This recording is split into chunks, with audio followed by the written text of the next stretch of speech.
Britain में ऋषि सुनक के PM बनने पर भारत में विवाद क्यों?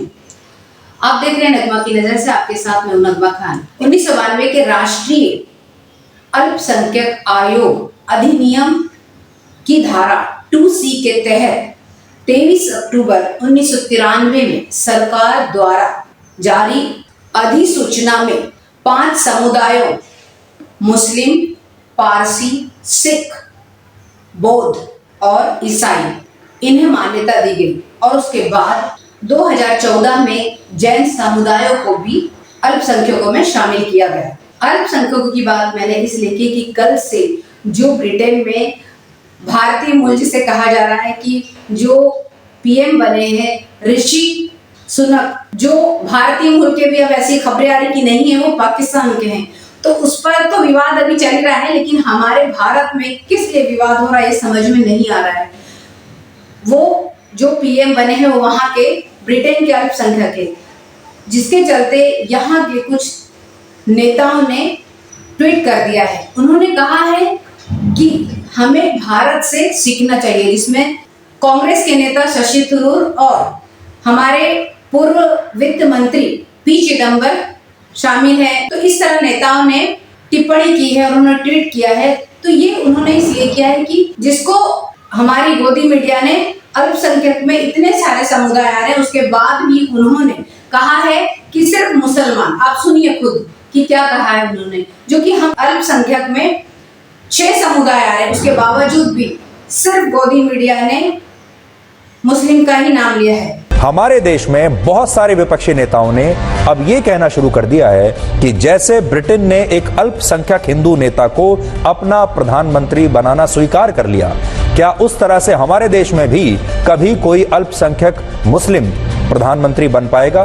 क्या हमारे देश में भी कभी कोई विदेशी मूल का नेता प्रधानमंत्री बनेगा? ये सारी गतिविधियां कल से चालू है सोशल मीडिया पर, और इनको देखते हुए फिर ओवैसी साहब कहां पर चुप बैठे हैं। उन्होंने भी बहती गंगा में हाथ धो लिया। देखिए वो क्या कह रहे हैं। क्या स्टेटमेंट है?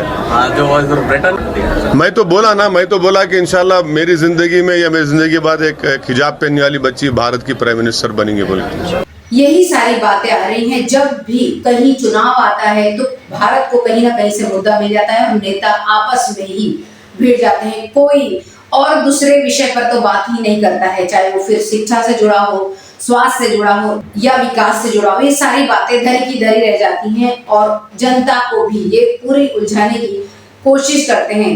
कितना प्यार है हम हिंदुस्तानियों को किसी दूसरे मुल्क के लोगों को, आखिर वो रहने वाले तो ब्रिटेन के ही।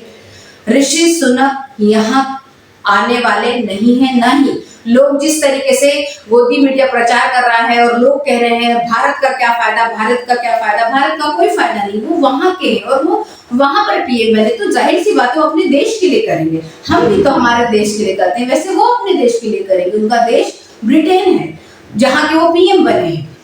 अगर आप इतनी ही देशभक्ति कर रहे हैं तो ये जो अंधभक्त लोग हैं ये देशभक्ति दूसरे लोगों से क्यों नहीं करते? दूसरे लोग जब कुछ अच्छा काम करते हैं तो ये सोतेला व्यवहार क्यों करते हैं? आप सोनिया गांधी को ही ले लीजिए, जब वो राजीव गांधी से शादी करी थी तब वो इटली की थी, लेकिन वो जब हिंदुस्तान आ गई तब उन्होंने उसके बाद से पूरी तरीके से अपने आप को हिंदुस्तानियों में, अपने परिवार में ढालने की कोशिश की और यहाँ तक कि उन्होंने राजनीति में बहुत बड़ी कुर्बानी दी है। चाहे वो अपनी पति को लेकर हो, अपनी सास को लेकर हो, उनका पूरा जीवन अकेले ही निकल गया। ये सारी बातें, उनके बच्चे छोटे थे जब राजीव गांधी की हत्या की गई, लेकिन उन्हें आज भी कि उन्होंने बलिदान दिया, लेकिन आज पूरा बीजेपी, आरएसएस सभी उन्हें विदेशी विदेशी विदेशी कर कहते हैं, जो कि वो तो यहीं के लिए जी रही है। उनका पूरा परिवार समर्पित हो गया देश के लिए, उसके बाद भी तो ये सौतेला व्यवहार क्यों? और आज जो पीएम बने हैं ब्रिटेन में वो क्या है? अभी वो अगर वो पाकिस्तानी ही निकले तो इस तरह की बात इसलिए की जाती है राजनीति में कि ताकि किसी भी तरीके से मुद्दा भटकाया जा सके और राजनीति करी जा सके, चारों तरफ नफरत फैलाई जा सके। यही इनकी धारणा है, यही इनका काम है और पूरी तरह से ये सोशल मीडिया हो, व्हाट्सएप यूनिवर्सिटी हो, IT सेल हो, चारों तरफ किसी के मुंह से बस कुछ निकला और उसको पूरी तरह से फैला देना है। शुक्रिया।